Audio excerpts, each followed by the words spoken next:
that I had now been caught on camera. So when Todd said to you, "We've got the shot," what did you? What did you think? Ooh, What did you think? He got the shot. He got the shot. Welcome to the Tampa Bay Breakfast Club. I'm your brother John. And this is Qiana. This program is being brought to you as part of the New Image Project at the Community Development and Training Center, aka See That. See that. And we like to thank y'all for tuning in, helping us to redefine what's cool, because smart is the new gangster. Baby. And if you don't know, now you know. know. Now you know. And we also want you to know that the Tampa Bay Breakfast Club is an independently produced program. The views, opinions, and statements expressed by the hosts, guests, callers are their own and do not necessarily reflect the views, positions, or policies of KRFester Radio, 99 Jams, its ownership, management, affiliates, or sponsors, or even any partners. Yeah, because sometimes, Yeah, it's partnerships, and they want to make sure that they are clear that what we said ain't what they say. Right. Like, they don't speak for us. They speaking for themselves. Yeah, because that's the beauty of it, is that like the respect that you have for each other, that you don't have to necessarily agree upon it. That's right. And we don't even have to have the same views to respect people. No. Oh my God. Say that. Let's start there. You don't have to have the same views to respect people. Yeah. Respect is definitely something that, is given and then lost. Yeah. Yeah. So that's what's up. How was your weekend? It was amazing. I had a great weekend. Yeah. So it was an amazing weekend for the city. It was so much going on. Oh my God. I couldn't make it to like half of the stuff that I wanted to make it to. Yes. So that was the one thing, because I was so tired after the weekend. Okay. That I couldn't I just kind of like crashed. But healing on purpose. Yes. Was on Saturday. Yes. Amazing. I had my wires crossed. I'm gonna be honest. Okay, go ahead. What time is it? Vietnam. I don't know what time it is now. Oh, it's 7:45 over here on the East Coast. Yeah, 7:42. Yeah. So thank you from Vietnam all on YouTube. And so my wires were crossed, and so I went at 10. To where? To Healing on Purpose. Oh no, you know what 10 was the realtors. Yes. What to do with Big Mama's house? Yeah, the Impact Day. But that's what I mean. I had my wires crossed, and so because I was at the African American Health Forum. Okay. Set up over there at the foundation. It was amazing, by the way. Great presentations, lots of connections and resources available for the community. Screenings were being done and all kind of good stuff. So shout out to the organizers of the African American Health Forum. But I was there like most of the day, right? Yeah. And so I was like, okay, I'm gonna just step out, go over here to the thing. And when I went to the thing, it was none was there. Then I realized I was like, oh, it's at 1:00, and I'm like, But it was a nice crowd. I was a little nervous. Like I was the second. Sister Nair spoke first. Yeah. And then I came in. And I had a healing board. Okay. And people was able to write what they want to become or coming. Or I saw that. I saw you live. Are you talking about? Okay. And then I sold my first workbook. Okay. Congratulations. Thank you. Round of applause. And thank you for everybody who purchased. Yeah. I started out with a small batch, not a lot. Okay. But like when I left there, people had bought it. They were interested. And Cheyenne, this is why I love my baby. Even though there's so many things. She was the first one to purchase my book. That's amazing. Yeah. She came in and she was like, I'm buying it. So she bought it. Miko was there. Okay. And the shout out to my family. Rich Rising was good. Let me tell you. Yeah. Because my family show up and show out. They do. Yeah. You got an amazing support system. And they was there. Yeah. And so it was really, really nice. I got some parasite cleansing. Okay. I'm gonna start today. Okay. For Sister Nair and Brother David. Okay. I got my blood type. Francis, good morning. They were able to tell me my blood type. Okay. I got pricked right there. There was a holistic I don't know my doctor. blood type. So I mean, $25. It Okay. was just and then to tell you all the foods you should eat, not eat, Oh your man, exercises. wow. Like it went in, and then They were doing that for free. No, it was $25. Okay, gotcha. But the doctor that You did did say it, 25. I'm sorry. but the doctor was there. She was also doing parasite testing. Okay. She had a list of stuff that she could have did right there for you and let you know, and then she. You know, and I got her information. Please. Okay, I'll give it to you because this is stuff that we should definitely know. Yeah, because I don't know my blood type.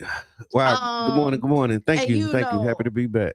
Amina's. Yeah. Oh, yeah. Sister Ernestine. So listen, she did her thing. Yeah. I had for the first I saw her time setup too. I'm like, okay, I see you. You ready? Yeah. And for the first time, I had the bean pie. You just now having bean pie? No. That my sister. Yeah, and it was good. My brother. Yeah. I didn't know they had bean pies too. Yeah, they had some bean pies. I missed out. She bigly, had another a corn muffin, but different. Like the food was amazing. So if you looking, I think she's only open on Sundays now or something like that. Yeah. So, but she's always doing catering though, so you can reach out for some catering.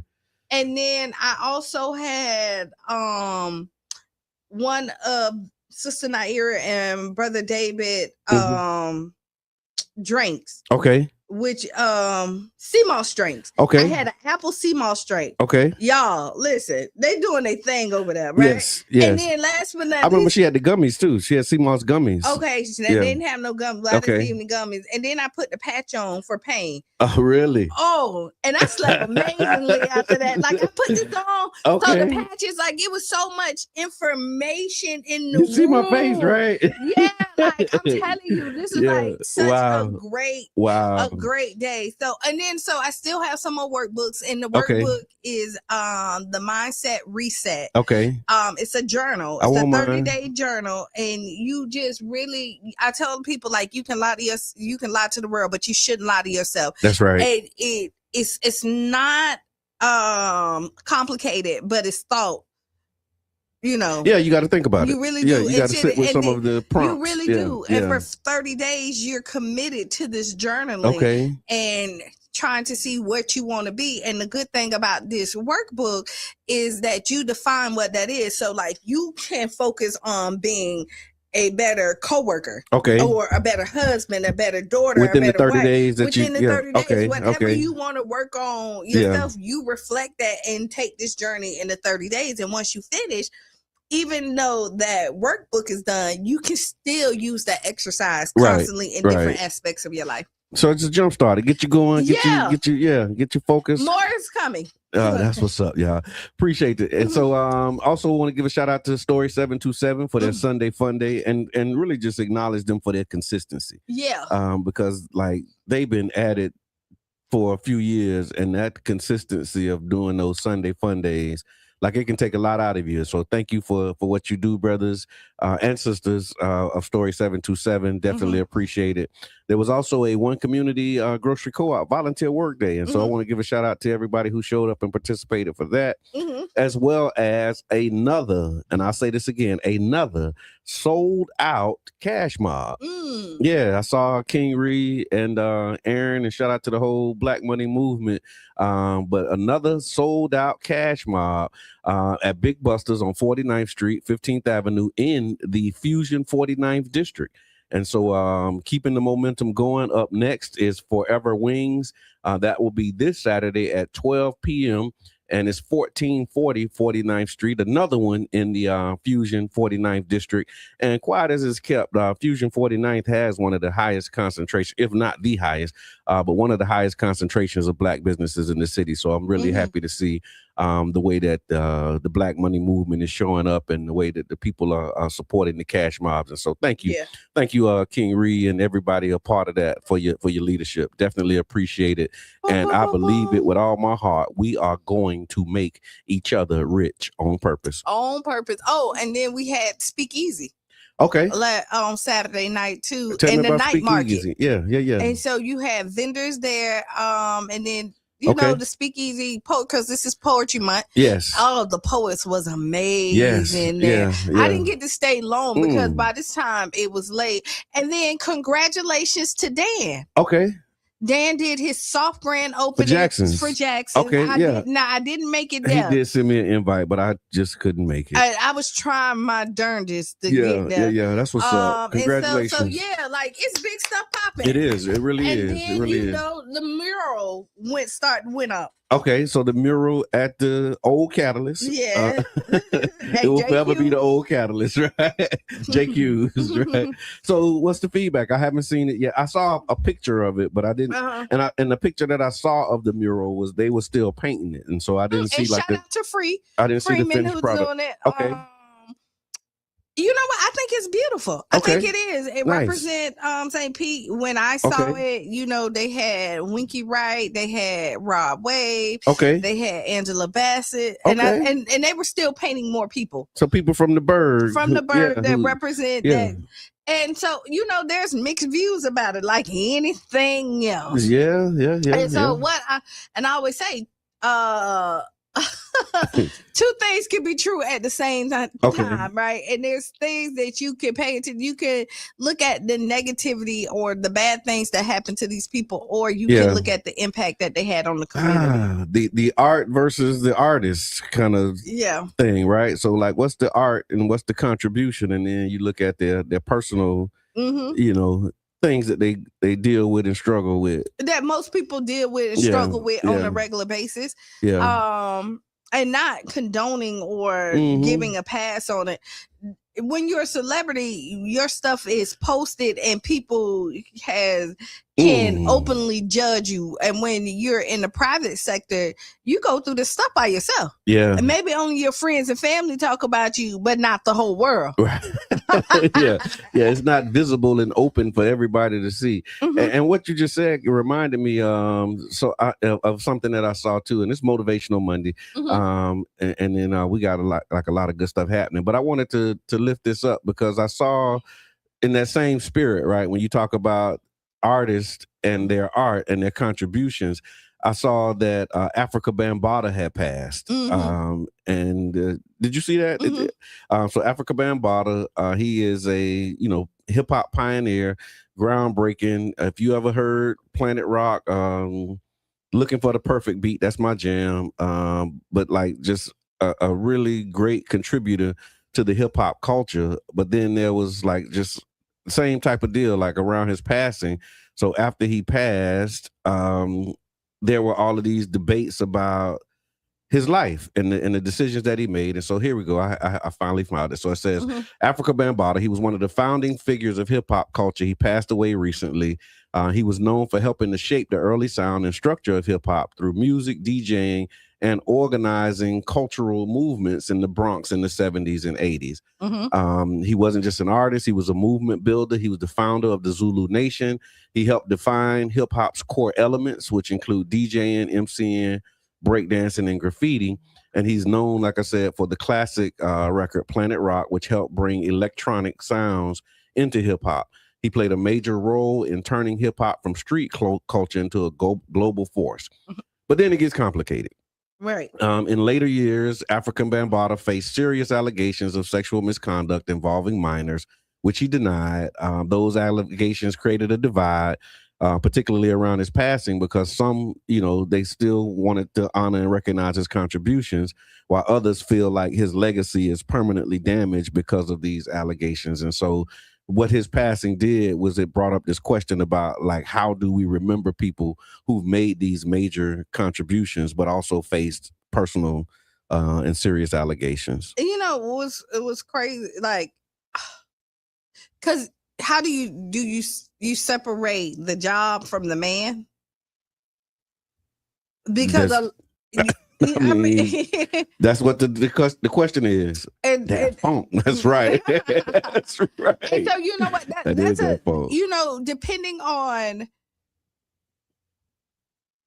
depending on your background and your trauma is going to hit you different. Okay. So if you were abused and somebody violated you, you're 9 times out of 10 are not going to be able to separate the two. Yeah. Right. Somebody who is an advocate for what music and people do, they see the beauty in that and still be able to say you were wrong for the other stuff you do. Cause I struggle with that for people who are great and then their personal life is not. Yeah. And that's why you don't put people on pedestals. Okay. Right. People are all human. Everybody don't live up to this hype. And just because you're a celebrity or you're doing something don't mean that you're a mentor. Yeah. You know, that doesn't mean that you're a good person or and a role model. a role model. Like some of them people don't sign up for that. They sign up to do the stuff they love. But if you don't sign up for it and you know that's what come with it, then what responsibility do you have? You just see, because I mean I've seen that side of it too. It's like, okay, you didn't sign up to be a role model, but you are a role model. So do you accept the responsibility that comes with that? Or do you just be like, look, I ain't nobody's role model. Do what, I live my life.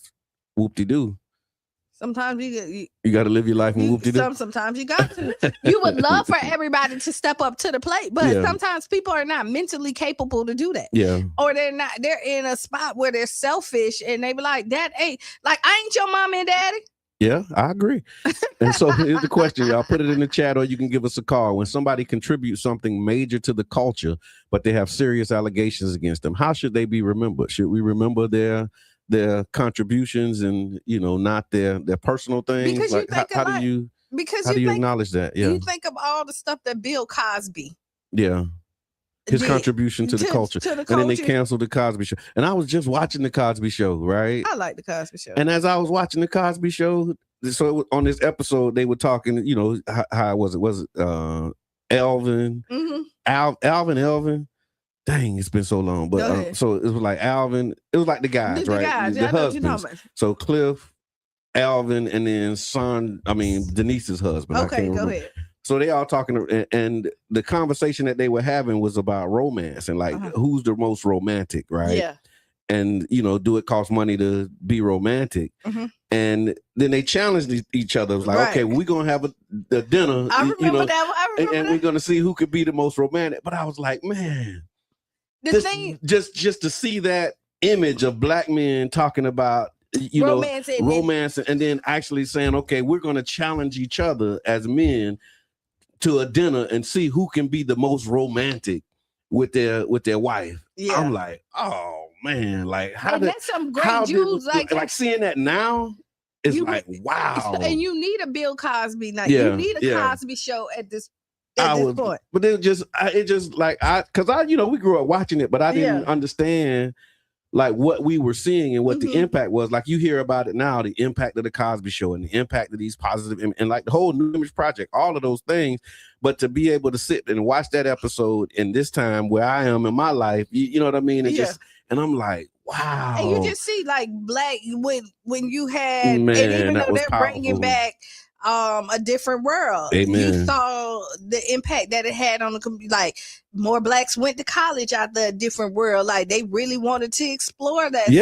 Like you look at all the great stuff that happened. Like I'm not saying don't acknowledge but you can't harp on all the bad and don't acknowledge the good as well. And usually you pick a side and you feel like you have to choose one or other. But we're all, facet people, and so. No, that's it. So definitely, let's continue to shape the culture. To be alive. What a time to be! That was. I mean, I'm telling you, man, just to see it happening in real time, and to know that you had to get home to see it.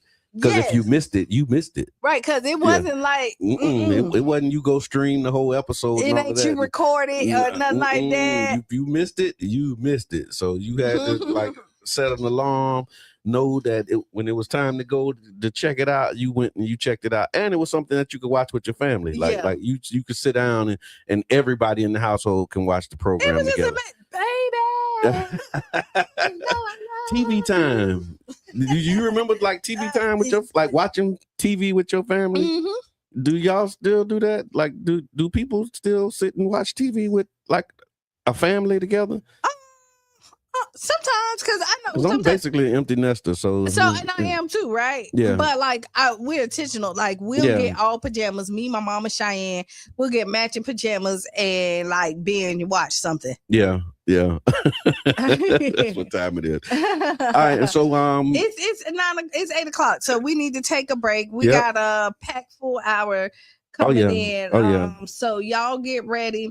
Yeah, it's going to be amazing. So it is Motivational Monday. So I got a few things that I wanted to talk about. We put out a What the People Say, and What the People Say centered around the 2026 message to the Black man. And so I was just, sitting reflecting, and I asked the question, what is your 2026 message to the Black man? We want to share some of what those responses are. And if you want to chime in, if you want to give us a call and say what your 2026 message to the Black man is, give us a call and let us know for this fine Monday, Motivational Monday. Also, I seen that they say Trump tripping. He's making some more threats around what's happening. And I saw a term, too, that we're going to talk about. It was called toxic individualism. Oh, and I want to talk about that, and I want to talk about the Dolphin Man. Okay. And I'm jealous. Okay. All right. Don't know about the Dolphin Man, so I'm looking forward to it. So y'all make sure that y'all stick around. We'll be back in 6 minutes after the hour right here on 99 Jams the Bird.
have to say it's truly been such an incredible journey. From starting at such a young age to performing on Showtime at the Apollo to traveling the world, doing what I love and truly loving what I do, I've been blessed to make so many beautiful connections with so many amazing people along the way. And now I get the chance to give it back to you in a very special way. So welcome to the listening lounge. Make sure you purchase your tickets now.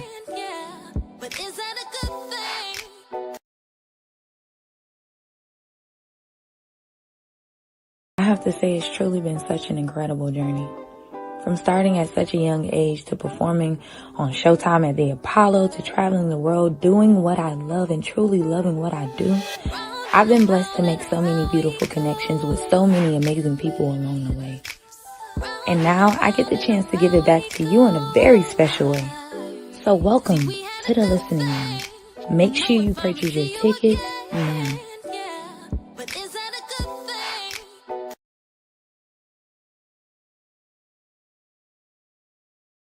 Part of the modern hybrid war fought by proxies. Pope Leo has arrived in Angola's northeastern city of Sarimu. Huge crowds lined We the ready. We ready. ready. We ready with Miss Debbie. Welcome back to the Tampa Bay Breakfast Club. I'm your brother John. And this is Qiana. And this program is being brought to you as part of the New Image Project of the Community Development and Training Center, aka See That. See that. And we like to thank y'all for tuning in, helping us to redefine what's cool, because smart is the new gangsta. baby. And if you don't know, now you know. No, and we do have a family member that's joining us this morning, not a guest at all. Miss Debbie, welcome. Welcome back. And let them know. Good day. Yes. Let them know the views expressed. Oh, that's right. We got to tell y'all, by the way, the Tampa Bay Breakfast Club is an independently produced program. So the views, opinions, and statements expressed by hosts, guests, or callers are their own and do not necessarily reflect the views, positions, or policies of Carafesta Radio, 99 Jams, its ownership, management, affiliates, or sponsors. Yeah. Now we good. Now, if we say something that they don't like, they know that it's just us saying it, and it's not a reflection of our guests or the whole station. So yeah. So Miss Debbie, what's good? Oh man! First of all, I want to say thank y'all to both of y'all for just keeping the community on point. I mean, I don't even understand how you do it. I try to do it. I want to say thank you for this great platform. It inspires me to do the things that I do in the community. Oh, that's amazing. And in addition to that, just like you know, I feel like I need a personal driver to get me around to all these events. Oh, man. Sometimes Yes. I'm trying to do 2 or 3 events in one day, and I work on Saturday. Yes. Yeah. And if I can't bring my students, I'll be feeling some kind of way. But sometimes I just gotta leave them behind. You know how that goes. No, and I appreciate you, because Yes. where you are, your students are also like they definitely embedded in the community. And if I don't show up for them on the Saturday, they'll, you know, those that got me on Instagram, they'll start calling me, and I'm like, who's FaceTiming me? You know, there'll be a bunch of them. Where you at? But anyway, so so this weekend I was at you know, with Maya Huff Pink, her organization, which was really, really great, and the connections that you make there, you know, and her cause for sickle cell is vital to the community. It really is. She's doing great work. I saw it. Yeah. And the Soul Revival on the Deuces, right? And I saw it on the news actually too, because her father had sickle cell. Her aunt passed from sickle cell, and so that's kind of where like her inspiration. Okay, but most importantly, she is a young person in the community that we can basically count on going forward to do that kind of work. Oh yeah. And that's one of the things that I've been trying to instill in our young people is that you know, I'm trying to teach you it, so let me see you, you know, create the action. Right. Yeah. You know, the practice refine the theory. Absolutely, because you know we kind of getting up there. But, yeah, you know, so I do. You know, understand we gotta pass that. it on. So and she's doing it. So you know, praises to her and her whole organization. That's They were amazing. great. But I'm here to talk about the Tampa Bay Chalk Festival. Absolutely. And for those who are not familiar or may not be familiar with the Tampa Bay Chalk Festival, let's talk about the origin story. It's really interesting because it kind of goes back to you and Jabbar. Okay. And we talked about that, smell something, say something a long time ago. Yep. And it kind of it's one thing to have a purpose in art, but it's another thing to have a conversation, to bring a new conversation into art, and how to blend what's happening into your community, and at the same time don't leave us out of the art community, because the art community is happening right in the plant district. Oh yeah. So, how do we sustain that we are also art? A lot of people don't know that the first mural that was ever done in St. Petersburg, Florida, was done by a Black man called Rasta Gary Taylor. Wow. And Didn't know that. First mural was on Central Avenue. Okay. And it almost was in the alleyway, but it was on top of a building. And then he did another one in the alleyway, which was Prince. Because he had a, I remember that space. one. Yeah. He had a space on his one of one customs, and he paints on everything. His motto is he put paint where it ain't. But now he's on First Avenue North, if you know, and he has a huge sneaker outside of his building. Okay. And Gary has been a plant in the community for forever. Wow. Back in 1996. Gary was the first person to let me put my artwork in his shop and sell it. Oh wow. And to give you a history on that, he embraced everybody. And I'm talking about the white rosters that came through there. And because of him, I was a hat maker back then. And I crocheted hats and made outfits. And he would put me down with the state theater that was next door, because he made a lot of outfits for the rockers that came through there. Okay. And he knew I knew how to sew. So I would make garments and he would paint on them. Wow. So that's kind of like how it started. That's amazing. And he embraced it, a lot of artists in the community. And remember, when Central Avenue was destitute. Yep. People Gary forget that was part one of the first ones who had a shop, which brought in other artists into the community. Right. And that kind of built the Central Avenue, and then Central Avenue was taken over by a lot of realtors and restaurants, and so they moved. They organized, so they organized and said, "Hey, this could be something." Right. And then they organized and turned it into something. Central Avenue, they started raising rents where the artists could not afford it. Yeah. So they moved over into the factory area. Okay. The Warehouse Arts District is what they call it now. Yep, the Warehouse Art District. And from that, all of those little empty factories that became empty because the highway came through. They started using that area to build on the art, and thus we have the Deuces, that is partly the art district, right, the corridor, and also along Fairfield. And all in there, so again. Oh yeah, and it's growing and expanding. Evolving, but how do we keep ourselves in there? How do we keep the conversation that we are also a part of art? Absolutely. And we also are part of what happens in our environment and what happens in our community. So just trying to stay strong and letting people know that we too can bring creative ideas into the community. And we have a huge number of great artists of color and others, because our community is a little bit different from a lot of communities. So what I wanted to do was bring the art community together in this way, but at the same time talk about what's happening in our environment. No, I love that. And this is the 4th year. And so bringing it back consistently and growing. What has that been like? Just, year 4, after year 1, right? So you got year 1, it's like, okay, this was great. Year 2, okay, this was good. This was year 4. How you feeling? First thing I want to say is that I have a great team. Yeah.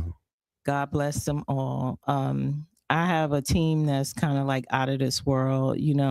Sometimes they can't show up for me, but when they do show up, they show up and they show out. And so that's so important. I do not do this by myself at all.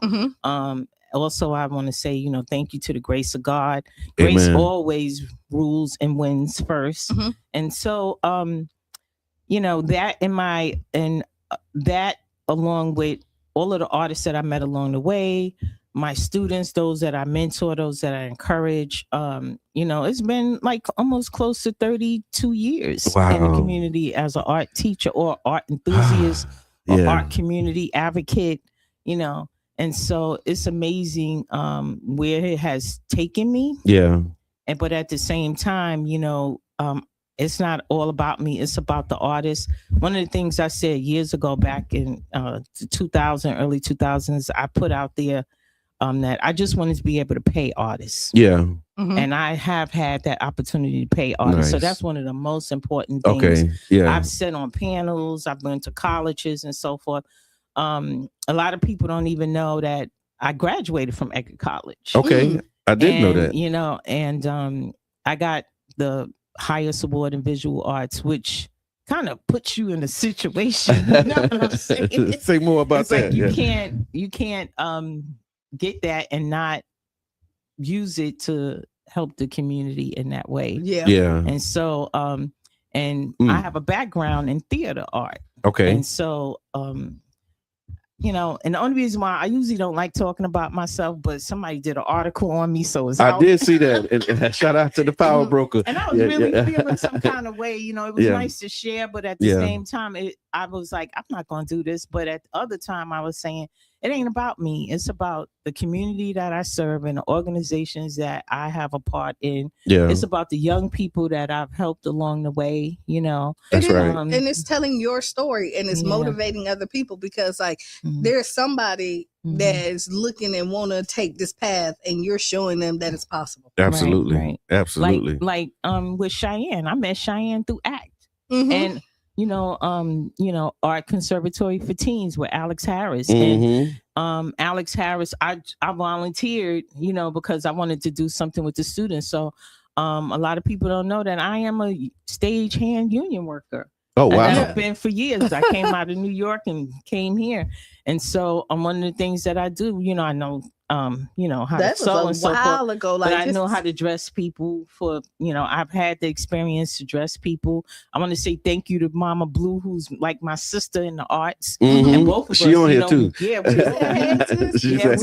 we both, you know, union workers. And so we have a responsibility to take our art and use it in that way, you know. And so the question was, how has it been? Well, that's how it has been. I love that. It's been like taking me in every different direction. You know, it's taking me in film. It's taking me to style and do fashion. It's just it's amazing. Yeah, it's amazing. And most importantly, to mentor and to be an instructor and, you know, just trying to bring it forward and trying to keep us valid and have us have validity in the community as artists, because we do everything. Right. We do. Now, everything. what can the people expect on May 2nd? So on May 2nd is the 4th annual Chalk Art Festival. Is going to happen along the Deuces Corridor. It's a family-free, fun day. Okay. All the F's. Family, free, and fun. Yeah, that does sound good together. And so we're excited about having a children's art corner. Okay. So if a child want to come out and do a grid of art, they can do chalk too. We have they have fabulous brothers and sisters. The last time they came, I think they was like 8 and 9, and they did one of the most great art pieces. Oh, wow. Because we inspired them. This year is about our watery future. Yeah. So we inspire people to create around our watery future. And that brings me to say that the Tampa Bay Water is one of our largest sponsors. Okay. And so we were giving out information regarding our waterway, what's happening in our viaducts and so forth.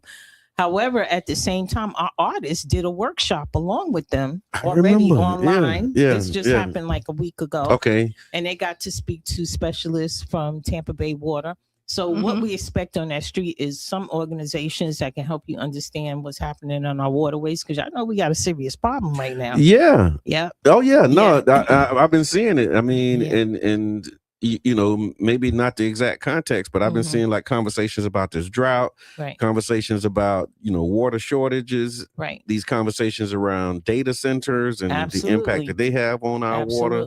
And so just really understanding like the water that we have, we kind of take it for granted, it seems. Right. So our platform for the Tampa Bay Chalk Festival is not just art, even though that is a vital part of it, but to see these professional artists that are going to come out and they are going to actually create pieces around that conversation. So that's really important. Another thing that we don't know, and I'm not an expert in water, however, I always try to make sure that I'm doing something that can bring something back into the community. Absolutely. And so with the Tampa Bay Water Tampa Bay water, a lot of things, and this is for people who don't know. Mhm. We can conserve money and get paid, conserve water and get paid for doing it. Okay, yeah, I need that link. So yes, if you go to Tampa Bay Water and you go to business and building rebates, Okay.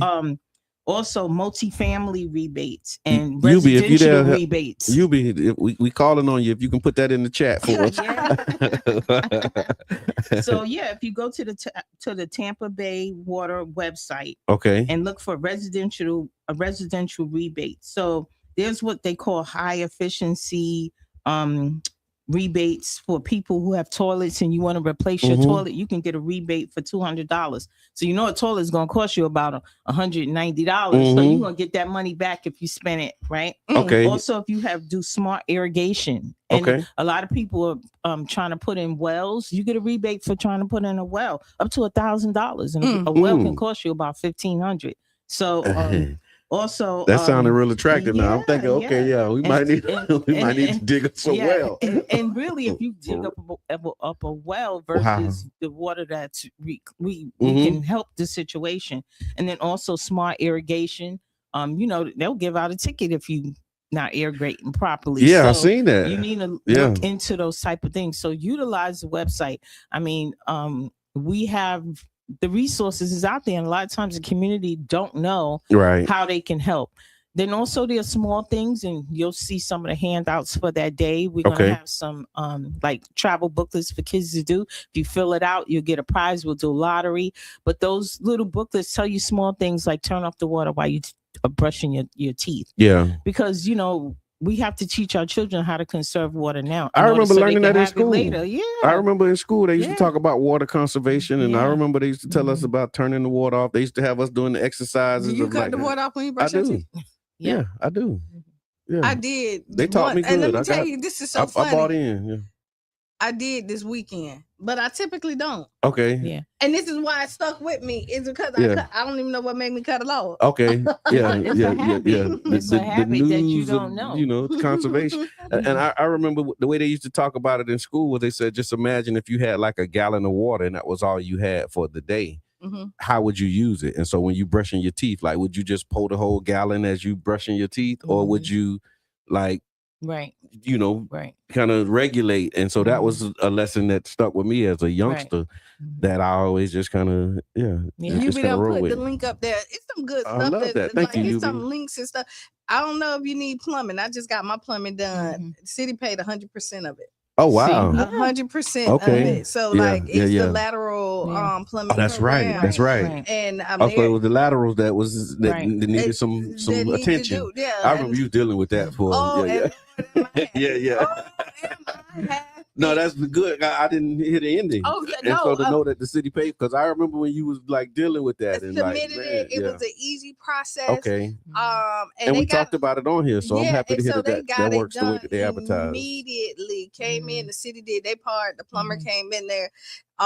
They replaced the old pipes, and right now they're in phase 1. Okay. And so in phase 1, if you're in phase 1, and you're in the high demand area, they'll pay up to 100% of whatever it is. Once they go into phase 2, I think they're capping it at like $5,000. Okay. But that's still a nice little grip. Absolutely. Oh, absolutely. So, Believe that. Believe it. And so this is kind of some of the information that you will find at the Tampa Bay Chalk Fest. Thank you so much. Black Money Movement said definitely turning the agua off while brushing. Absolutely. We was raised right. So with the hosting it, of course, on the Deuces, can you talk about maybe some of the significance of the location and why on the Deuces, and how that happens? Well, I do have to say this, and it goes back to the art district. Okay. Yeah. So it goes back to saying that we are here. Okay. You know what I'm saying? Yes. Okay, so we are part of this. One of the things that I know exactly what you're saying. It's one thing to be included, and it's a whole nother thing to be excluded. Yeah. And so, like I said, we have some really great artists.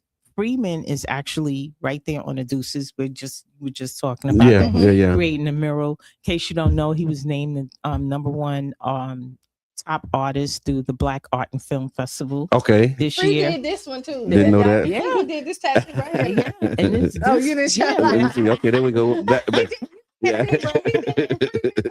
Yeah. Right there. Right. And you know, he's a bad brother as far as an artist. Yeah. And he's fast. Okay. However, then, you know, we have Zulu. Rasta Gary is going to be out there Okay. too. Nice. I call them the three terribles because they had the nerve to ask me, couldn't they all be placed together? I was like, nope, because ain't no work gonna get done. Then we got Yoani Rodriguez, Yeah. in case you don't know him. Okay. He's a photographer out of Tampa, but he is a brother that's solidified in the community, a really great artist. So it's important that we bring forward these young brothers, these brothers that are doing the work and who've been in the community. But it's important that we let the art community know that we as a people can also create something great.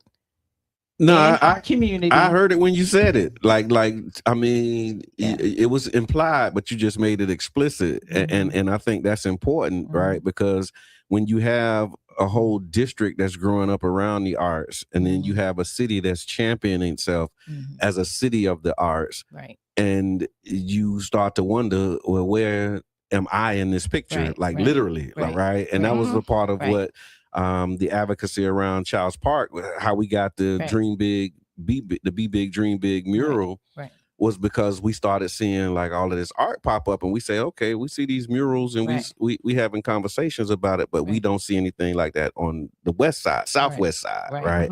And so how can we bring that over? But it was a part of that conversation about being a city of the arts and making sure that we're present and leaders, you know, in these spaces, right? Absolutely. Not just, you know, an afterthought. Oh yeah, that's right. It is Black artists in the city. Really understanding the contribution, like you said, you know, knowing that the first mural was painted by a Black man in the city. A lot of people don't know that. As you celebrate, you know, the Shine Mural Festival and you know, all of these things, like understanding our contributions to it. So and thank you for that. And they recently painted over it. It was like I don't know, it was like a goblin, but it was really interesting. Just to say that he's been around Rasta Gary Taylor, and he also he's a chalk artist for the Tampa Bay Buccaneers. So every time when you go to the game and you see artwork out there, this brother's doing the work. Wow. And I mean, I'm talking about big pieces, you know, that kind and that's of what's thing. coming to the Deuces. Yeah, he's gonna be actually doing the piece. He's been with us from year one, wow. from day one. Wow. Yeah. So he's like my brother in the community, the community of art. Sure. And so and it's not just him. I mean, we have people coming from all ethnicities that are bringing forth the conversation about conservation, what's happening in our environment. It's our watery futures. And then, you know, Jake Ann, who is my partner, she's a founder of Pinellas Diaspora Arts Project, which is shout out to Peter, which is hosting this event. Okay. She is going to be holding in Water, which is the Art Warehouse District, which is just a block and a half away from where all of the artwork is coming from. She's doing a water conservation community gathering. Okay. And so you're going to be for 1 hour from noon while everything else is going on. Right. And she's doing a tea ceremony in tribute to water. Oh, wow. And we also have one of the first Black female captains is going to be the moderator. And she also moderated the workshop. And it's important that we know who Miranda Douglas is, because she's also from, she ran for office in Clearwater. She was responsible for a community mural in Clearwater on the ground, which they got painted over. And she'll be here. And she'll actually be here on Wednesday. Oh, okay. All right, cool. So how about that? And she's also a board member of PDAP. Okay. She's been with us since the founding of this organization. That's amazing. So she's going to talk about what she does, and she's fabulous. I can't wait to get out on the water with her. But what's really important about her is that she knows about our waterways, and she brings a wealth of information to this whole program. So we're excited about that as well. And if somebody wants to get involved, whether you're an artist or vendor or volunteer, how can they connect with you if they want to? Like, is there still time? Are you still accepting vendors? It's still time up until 5 days before. Okay. We are looking for some additional vendors. Our fee is really low. Okay. We also work on donations as well. Sure. But we've been blessed enough to be able to get some funding to pay our artists, and that's really was vital. Yeah. But if you go out to tbchalkfest.com, chalkfest.com. That's T as in Tampa, B as in Bay, chalkfest. .com. You can go out there and register as a family. You know that the way that we get our funding is to have everyone register. So if you can register ahead of time, it kind of doesn't because you have to register the day of the event. But if you do it ahead of time, that really saves on some time. Okay. And then also, if you're a vendor, please go ahead and register online. There is a $40 fee, which is really low. Oh my God! However, if you're a food truck vendor, you're gonna have to speak to me directly. Okay. Do that. Contact us on that website. Yes. But always look at our PDAP website, which is of course Pinellas Diaspora Arts Project, or just PDAP. If you type it in, it'll come up. To look at all events that we bring you throughout the year, because our civic engagement, our tech day. We have a lot to offer the community, and we are looking to embrace the community in any way that we can, and also continuously make our presence felt. Our mission is civic, to bring the arts and to bring healing and to bring education into the community. So give us the details again. It's May 2nd, right? It's May 2nd, Saturday. It's starts at 10 and ends at 4. It's on the Deuces corridor. We are also looking to enhance and help those store owners along the Deuces as well. Thank you. For a big shout out to Heavy's. Heavy's been really great to us. They actually feed our volunteers and our artists throughout the day. Nice. Lorraine's is always willing to work with us as well. I laugh because I say, Lorraine, you're gonna have to get more fish that day. Right? You gotta load up. So we're excited. Take a lesson from them cash mobs. Our new business owner, he reached out to me, and so I'm excited about that. I'm really excited that Freeman is not only just doing that mural, but also that he's part of this event, and he's been with us from day one as well, and strong and what's happening. So, and I know the conversation about him. I know I'm getting off topic, but that brother, he didn't just come up with that concept on his own. He reached out to people in the community to ask what he came to me, and we had a conversation about the mural, mural and what was important. And because the mural that was there prior to was sensitive to me because it's in my film. And I knew that artist too. That's right. That's right. And so, but the community is evolving. And we have to pay it forward, and we have to be able to tell our story in many ways that we can, because there was murals that were painted over that were seriously significant too. That was done by us, and nobody spoke about it. I hear that. So it's like that selective advocacy or activism, right? In the community, that happens, right? You know what I mean? And so, like, even though you have this hold to it, right? That, like, if it lasts a few years, we're winning, right? Yeah, because the life of a mural is I want to challenge. I want to challenge the artists out there to get a building. There's still space along the Deuces. That's right. And you can go ahead and put Louis back up. Yeah. You know what I'm saying? And put if Louis it back mean up that much to in you, the rarest form ever. Or you can put something donate else. money to pay our artists to put Louis back up. That's right. You know what I'm saying? I haven't heard anybody say we're going to replace it. We're going to replace him. Yeah. And here's the money to replace him, because it costs money to treat the building. Yeah.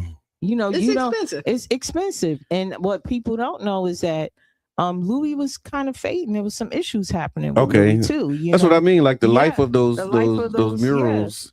So I mean, there's a lot of wall. And there's businesses along there that would say, put them up. Absolutely. So and so just thinking, going back to the Chalk Festival and really thinking about it. So again, it's Saturday, May 2nd, 10 a.m. to 4 p.m. on the Deuces.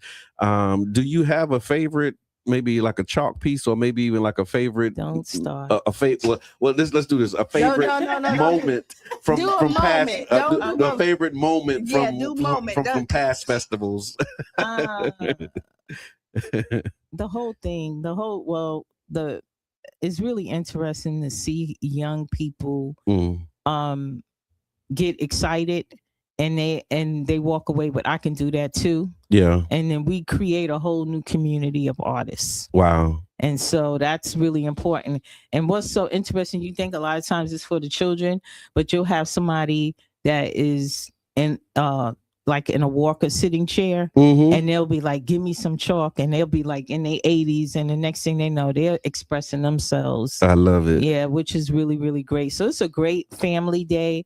It's was really nice too. Like Rasta Gary, he'll be like, I need some helpers, and he'll get some kids to help color in a grid. So to me, that's like community working together. Right. One of the other things that is kind of interesting to me is like a lot of times you be feeling like, okay, should I do this another year? And people will contact you and say, are you doing this another year? Well, oh wow, there's a grant right here. I think you can get this.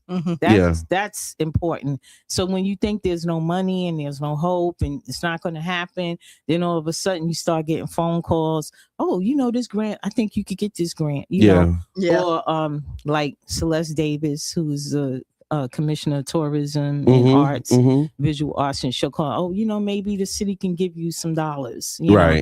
So that's like, when you don't even want to work that hard, people come to you and say, because they see that you're doing something that's vital. They see that you're doing something that's helping the community.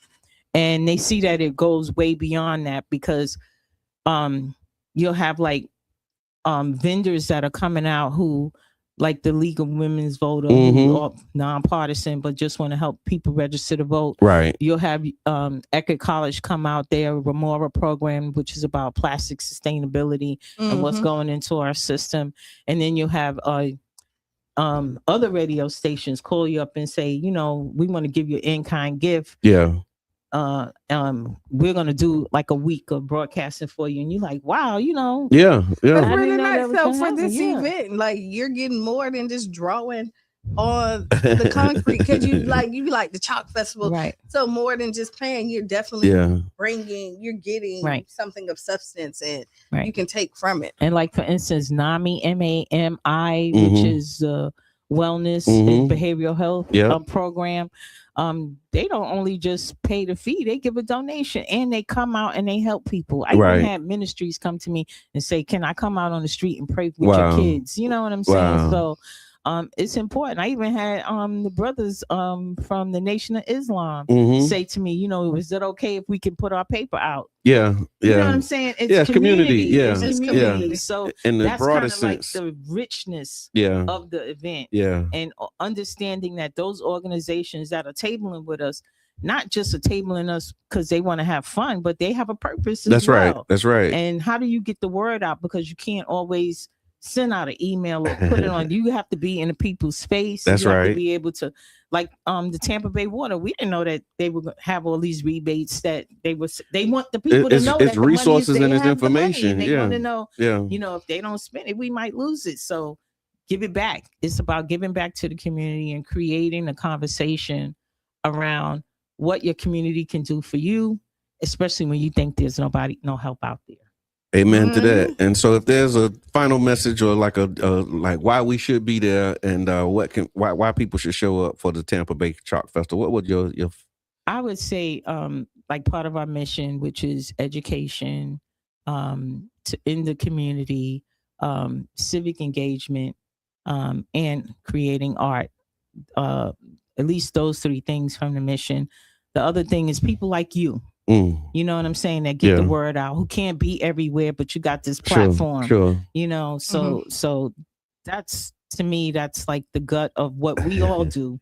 You know, that's right. Now, I can't be everywhere, but if I had a radio station, I can send people. I can send people. You know what I'm saying? And if I can get 3, 4, 5, 10 people to go, then mission accomplished. Making sure that that's and true. Then, like for my alma mater, I just want to say, if Eckerd College is listening, you guys need to come out, because what happened for me was I was a person who came here to go to college and came back, you know. Yes. And so this is how you help your community that you got your degree in. You know what I'm saying? You came You're part here of this community. like, hey, wait up.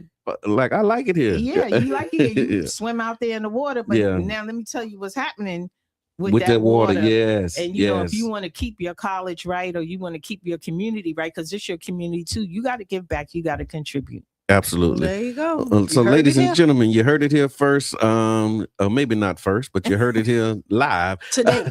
Today, May 2nd is at 10 a.m. From 10 a.m. to 4 p.m. It's the Tampa Bay Chalk Festival. You can go get more information at tbchalkfest.com to register, or if you like to become a vendor, you can do that as well. You gonna stick around for us? You gonna hang out with us a little bit? Nothing like an Ask Qiana. Okay, yeah, and we do have an Ask Qiana, and it's Motivational Monday. So before we get into the Ask Qiana, I want to talk about since you're talking about water, we're gonna talk about pouring from cups, Okay. right? But not the actual water, but a segue. The segue. So we're gonna talk about pouring from an empty cup versus living in your own cup. Mm-hmm. Right. And so this morning I want to talk about these two groups of people, and you might be one of them. The one who gives everything to everybody else and then forget about themselves. And then you also have the ones who are so focused on themselves that they're disconnected from everybody else. So the question is, where's the balance between taking care of you and showing up for us? It's boundaries. Okay. It's really boundaries. And to be honest, either one of those places are not a good place to be if you're not balanced. Yeah. Because if you are pouring into somebody else constantly, then you know your cup is going to be dry, and then you don't have nothing to pour back into yourself. Mm-hmm. If you're constantly getting it, now the person could be drowning who's getting all of it, and you see that they don't appreciate the things that they get because they think that they deserve it all. Okay. So it doesn't matter, and they're not learning life lessons because somebody is constantly coming in saving them. Okay. And so they depend on other people to come and pour. To pour. Yeah. What is so you're on the receiving end, but not the giving side of it. Right. And if you're on that, because I've seen that receiving end, yeah, they're horrible. That can be horrible. when it's just the receiving. Just the receiving, they can be horrible. And it's just a little more context for this. I'm trying to figure out how I was landed on it, but it was the term that came up was toxic individualism. Mm-hmm. And that's what sent me down this rabbit hole, right? Because it was talking about toxic individualism, and this is like when you just only focus on yourself. You have no other connection to the community. It's like, I'm just taking care of myself. The community is what it is. I can't save them. Like, but taking that from, I'm improving myself to be able to serve and help others, to just improving myself for the sake of like saving myself, and everybody else like can kind of just do their own thing. And those same people will ask for resources, but then don't want you. It's kind of like gatekeeping. Okay. When you take everything for yourself and then don't get back in. Yeah. And so, and then eventually that runs out. That's when you get into the toxic side of the self-improvement equation. And right? what happens is people eventually realize that you're just a taker. Okay. And then they stop giving. Okay. Miss Debbie, what's coming up for you? Well, you know, it's a hard place and a soft place to be in. Yeah. You know, so people know your energy. First of all. So if you're one of those people who take and never give, don't expect for anybody to give to you. Yeah. You know, that's that right. kind of thing.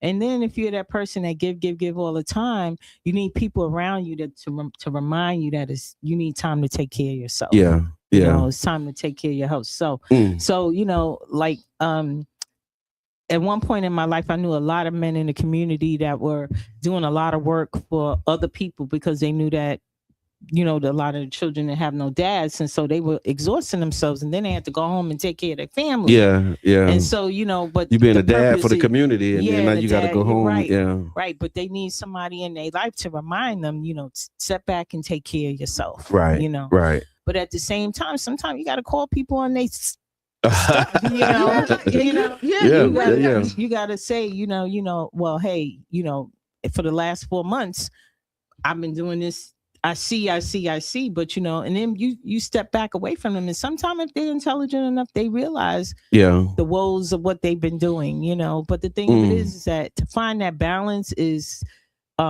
it's like with anything. You could have a business, and you can have somebody in a business that runs circles around everybody, and then you have that other person just wait for, you know, the goodness to happen, and then they reap the rewards of it. So you have to have a system. Like you really have to. Anything is, and that's the part that people don't have. Right. You just kind of every day, like today, somebody call and be like, "Oh yeah, I give." Okay. That's when you talked about boundaries, right? You gotta have boundaries, and like just like a business.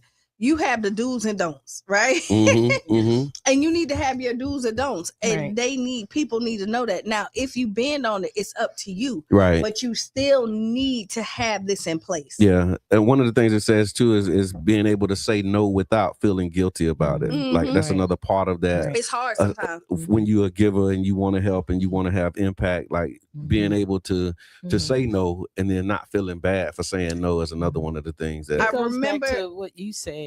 You could say yes, but you have to have boundaries. You got to have boundaries. You have to, because if you say yes all the time, the first time you say no, they forgot all the yeses. That happens. And that happens all the time. And I remember one time somebody said, like, why you always say yes? It was like, they come to you because you're the most reliable. Say no, they're going to go somewhere else. They'll start with the person that they know most likely going to do it. And then they have a list of people that isn't watching. So let's dig a little deeper. So which side of this coin do you find yourself on more often than not? Are you on the giving too much or the focusing on yourself too much? I'm a giver.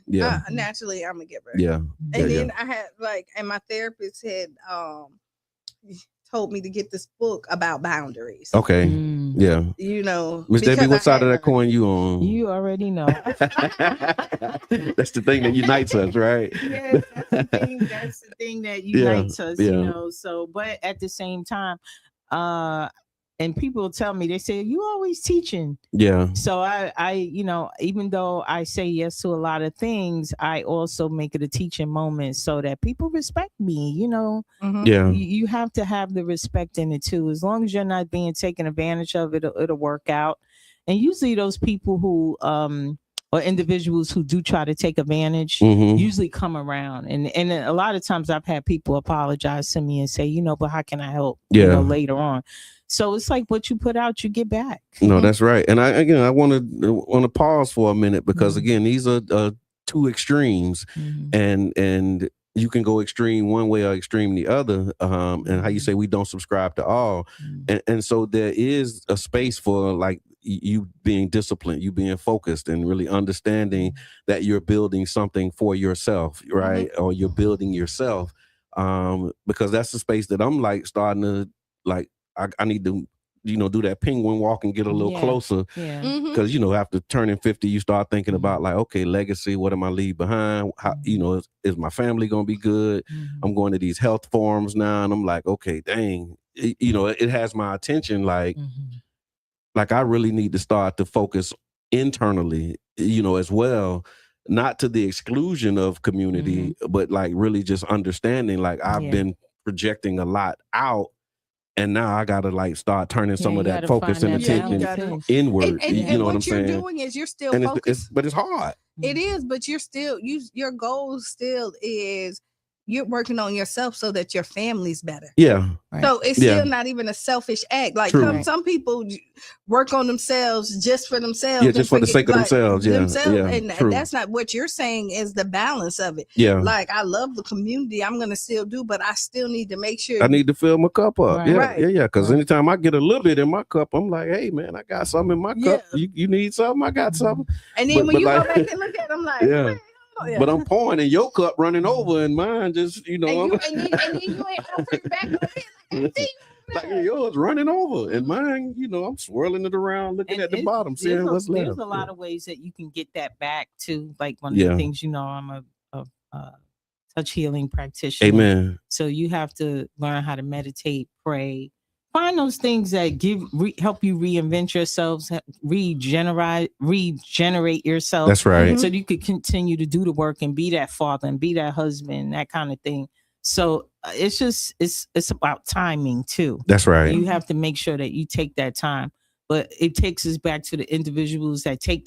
Believe me, they having some issues too now. Oh yeah, yeah, oh yeah, yeah, absolutely. And a lot of times the reason why they're like that is because they never had the opportunity to understand what it is and what the reward is. You know, it's not that you're looking for the reward. It's just that reward sometimes that reward sometimes is the very thing that heals you. Absolutely. And you could go down this rabbit hole because it's different things make people tick, right? Right. It could be the person who never had anything, and then once they start to receive it, all they were left behind. They were the child that mother passed away. They were then passed from family member to family member, and they never sold anything they got. They held because that was the one thing they have. So you think that it's a selfish act. Right, but they're trying to. They're saying like, I'm taking everything I can because everybody always took from me. Yeah, and so I got to hold on to everything, and I'm gonna get it. So that's a different aspect of it because it's a lot of. That's what I mean. It's like it's just those extremes, and so I appreciate you saying that. Really understanding the balance between the two, and it's like being able to be all right with just taking time that you need, but you're refueling. Because you preparing for this next leg, right? Not just like, okay, I'm finna just get full and fat and there's many levels that we're gonna go through anyway through life. And like you said, sometimes when you get a certain age, you start to realize that, okay, I need to check myself. I do. Or I wreck myself. Yeah, it's like, wait a minute, hold on. And then just starting to see the sacrifices, having these conversations and understanding like, wow, like I put a lot out. And so now it's just like reorienting and kind of, when you go get your eyes checked, right? Like you start reading things, it's like, okay, wow. Yeah. I didn't realize that.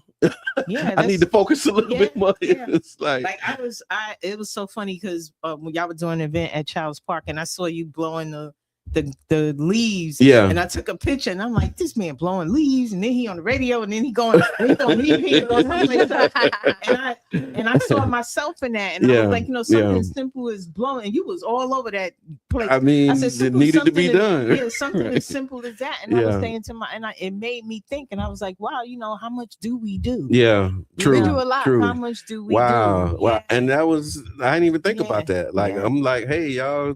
We need to clean up out here. Y'all got a blower? And they was like, yeah, it's one over there. I'm like, okay, I'll just do it. Because I see where this is going, right? Nobody called it. Yeah, it's like, okay. And at that same time, I was like, well, man, I need to stay here for at least 2 hours. Then I'm gonna go to work for 2 hours. Then I'm gonna go to this other thing. And I was sitting there looking at you, and in my mind, I was contemplating everything that I had to do for that day. And I'm like, if this man can stand here and blow leaves, I could get this done. I'm much older than you, So, and then, but then at the same time, I said, you know what? I can't do it all. Yeah, that's true. You know what I'm saying? That's true. So I'm gonna sit here for 15 minutes. Yeah, the time that you have. And just for 15 minutes, you just think about it. Yeah. And then I just went to work. Yeah, that's right, though. Because I felt like the need was to help the students was greater than me appearing someplace. So that speaks to another thing. We talk about priorities, right? But when you realize that you can't do all the things, being able to make sure that you do the number one thing, and being able to choose, and how you choose the number one thing. And that's how you find satisfaction in self. Absolutely. All right, we do have an Ask Qiana. Thank you for engaging in that. This is Motivational Monday with the Tampa Bay Breakfast Club, and we appreciate y'all. And we had a great conversation earlier that you want to go back and revisit around the Tampa Bay Chalk Festival and all of the things that are happening. Let's do this Ask Qiana really quickly. And Ask Qiana is brought to you by One Community Grocery Co-op, OCGC.coop. This is a trip. You ready? I guess, especially since you laughed. Oh, my God. So, dear Qiana, my guy is way too laid back. Like, no, it says my guy is way too laid back. Like, too laid back. I'm not proud of it. But sometimes I'll do little things on purpose just to get a reaction out of him and nothing. No pushback, no attitude, no hold up now, just unbothered. At first, I thought it was maturity, but now it's starting to feel like he doesn't care enough to stand up for himself or for us. So my question is he just emotionally secure, or is he just a pushover? And be real, is it wrong for me to want a man who will check me sometime? or am I creating problems where there are any? Well, so first, you didn't really give me so right here of this. You really didn't give me too much to like. You didn't Like you can't really work with yet. You didn't give me no examples of what's too laid back is. Okay. Okay. Now I will tell you this is that healthy relationships seem boring. Okay. Kinda. It's when you want Healthy relationships seem boring. Okay. It can be because you feel like you're not going up this roller coaster, right? You're not getting this blown out argument and all this other stuff. I'm so appreciative of like not having that. Right. But people want that. And I think, but in your relationship, you do want somebody who's engaged. And it sounds like he's not engaged into the relationship, because if you're looking for his opinion and you know you're doing something off the wall, and he'll be like, well, go do you. Unbothered, she said.